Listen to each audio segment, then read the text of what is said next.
بجد، انا طالعه النهارده اعمل الفيديو ده وانا حزينه جدا.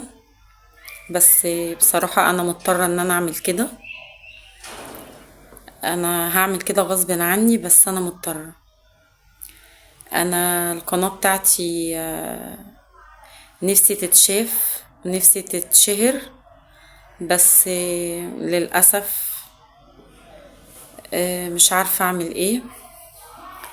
ف جالي كومنتات كتير ان انا اغير من نفسي، يمكن القناة بتاعتي تتشاف فعلا. فناس كتير قالت لي اقلعي الحجاب،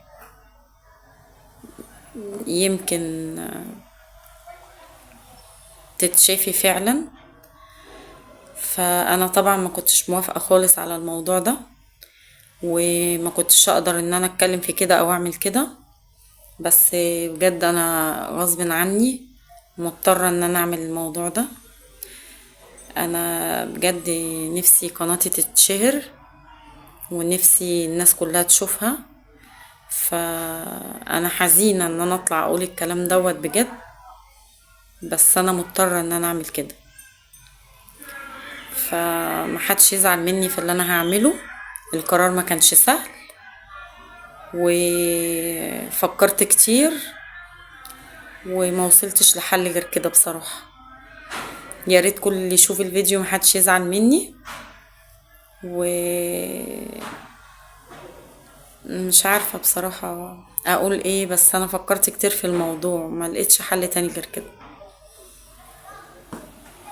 فانا مضطرة ان انا اعمل كده، وهعمل كده قدامكم كمان علشان خاطر انا مضطرة فعلا اعمل كده.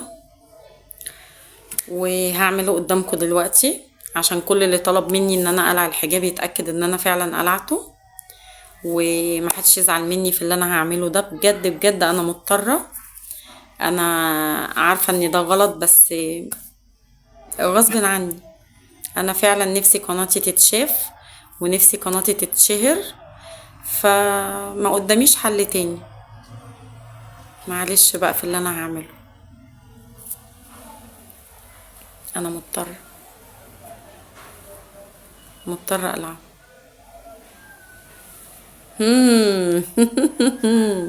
يعني ايه اقلع الحجاب يعني؟ انا ما اقدرش ابدا لو على رقبتي. يعني ايه اقلع الحجاب؟ اللي عايز يشوفني كده يشوفني، واللي مش عايز هو حر. يعني ايه انا اقلع الحجاب علشان اشتهر يعني؟ لا طبعا مفيش الكلام ده. مفيش الكلام ده. انا مش ممكن ابدا اخالف ديني ولا اخالف مبدئي في لبس الحجاب. مفيش الكلام ده. يعني ايه الكلام الفاضي ده؟ ازاي حد يتجرأ ويقول لي كده؟ عايزين تشوفوني كده شوفوني، مش عايزين انتوا حرين.